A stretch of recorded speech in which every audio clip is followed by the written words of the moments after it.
Have you ever walked through the old Portuguese quarters of Goa, Daman, or Diu? The architecture is charming, isn't it? Whitewashed churches, colonial balconies, tiled roofs. हाँ आकाश, सब कुछ बहुत सुंदर लगता है देखने में, लेकिन क्या हमें पता है कि इन खूबसूरत इमारतों के पीछे एक ऐसी कहानी छुपी है जो काफी दर्दनाक है। एक कहानी जो हमें स्कूल के किसी टेक्स्ट बुक में कभी नहीं पढ़ाई गई। Exactly. What if I told you behind these picturesque walls lies a brutal history of invasion, loot, and cultural suppression? Let's rewind the clock. The year 1498. A Portuguese explorer named Vasco da Gama lands on the shores of Calicut. उस वक्त भारत दुनिया का एक major trade hub था। Arab traders समुद्र के रास्ते से आते थे, पर्शियंस सिल्क रूट लेते थे और चाइनीज भी यहाँ तक पहुँच चुके थे। और सबको चाहिए था भारतीय मसाले। ये स्पाइसेस यूरोप में इतने महंगे बिकते थे कि लोग इनके लिए सफर में जान दांव पर लगा देते थे। Europe was addicted to Indian spices, cardamom, pepper, cinnamon, but they were tired of buying them from the Arab merchants. So Vasco da Gama sailed with a clear agenda, a direct route to India, eliminating the middlemen and to monopolize the spice trade. He wasn't just an explorer, he was an agent of empire. और फिर शुरू हुआ सिलसिला लूट का। सिर्फ कुछ ही सालों में 1510 तक पोर्चुगीज ने गोवा पर कब्जा कर लिया। अब समुंदर पर उनका राज था। हमारे ही समुंदर से हमारे ही व्यापारी ट्रेड नहीं कर सकते थे बिना उनकी परमिशन के। ऊपर से टैक्स भी लगाए गए हमारे लोगों पर। Can you believe it?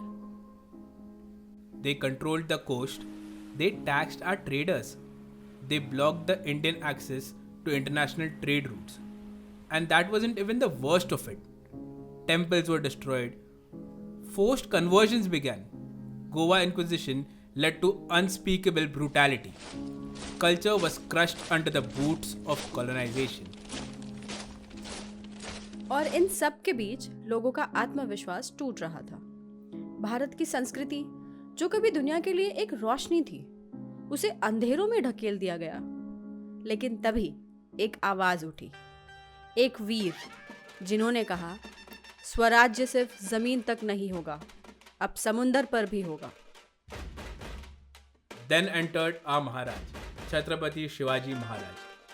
Not just a warrior, but a strategist, visionary, and a revolutionary.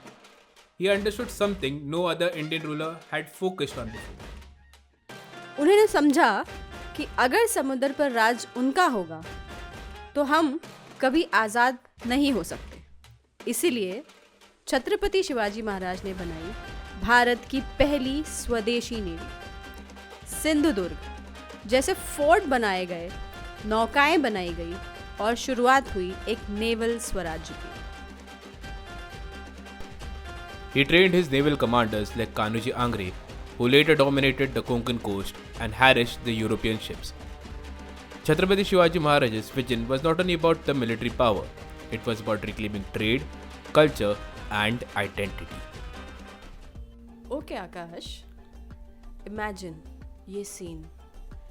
एक फोर्ट जो लिटरली समुंदर के बीचों बीच खड़ा है। ना कोई ब्रिज, ना कोई इजी रूट।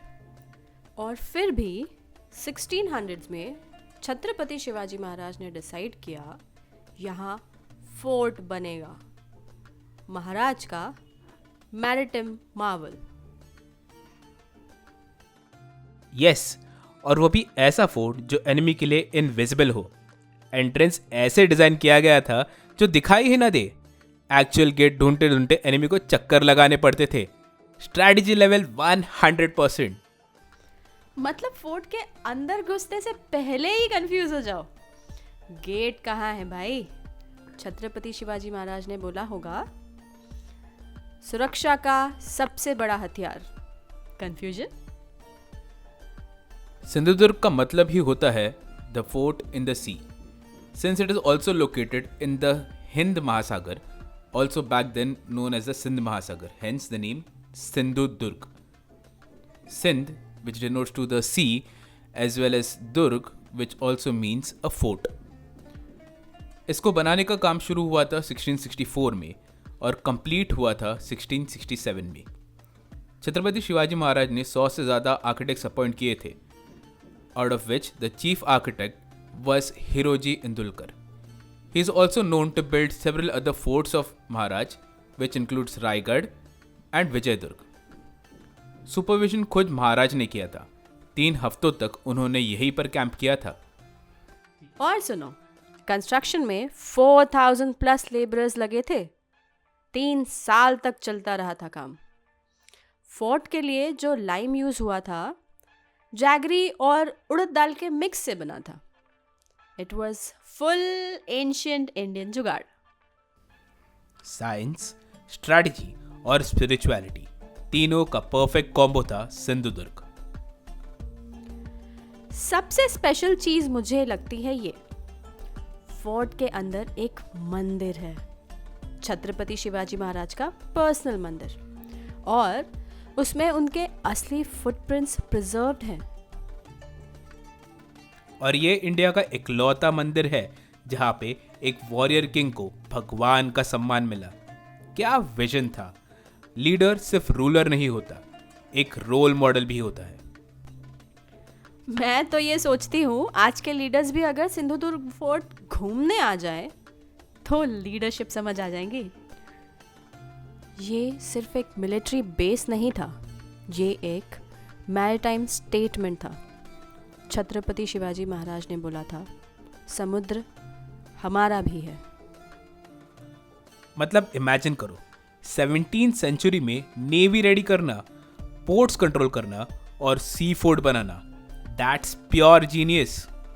और हम जब वहाँ गए और फोर्ट के ऊपर से जब समंदर देखा तो इतना वास्ट, इतना क्वाइट, और फिर भी इतिहास चीख रहा था, मैं सिंधुदुर्ग हूँ.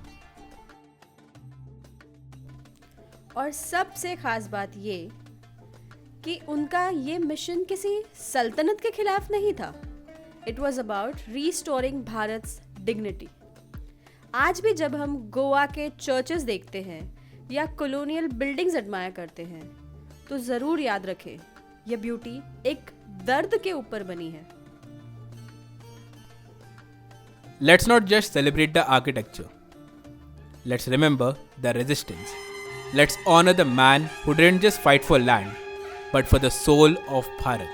और हमें याद रखना चाहिए कि स्वराज्य कोई गिफ्ट नहीं है.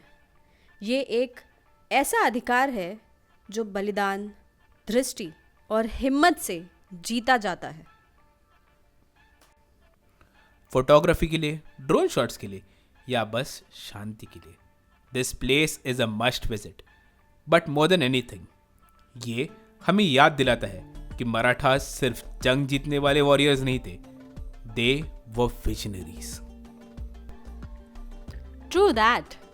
Forts like these reminds us कि हमारे देश का पास्ट सिर्फ मुगल ब्रिटिश एरा तक लिमिटेड नहीं था. इससे पहले भी एक ग्लोरियस, साइंटिफिक और स्पिरिचुअल भारत था. अगली बार जब आप कोंकण या मालवन जाओ तो बीचेस के बजाय सिंधुदुर्ग जरूर घूम लेना. हिस्ट्री भी मिलेगा, एडवेंचर भी, और थोड़ा सा देश प्रेम फ्री में. तो नेक्स्ट ट्रिप प्लान करते वक्त याद रखना, कभी कभी हिस्ट्री के वेव्स में डूबना भी बीचेस से ज्यादा रिफ्रेशिंग होता है. That's all for this episode of Bharat Unheard. If you found the story powerful, share it forward because remembering is resistance. This is Akash. और मैं हूं Neetu. You are listening to Bharat Unheard. Jai Hind, Jai Bharat.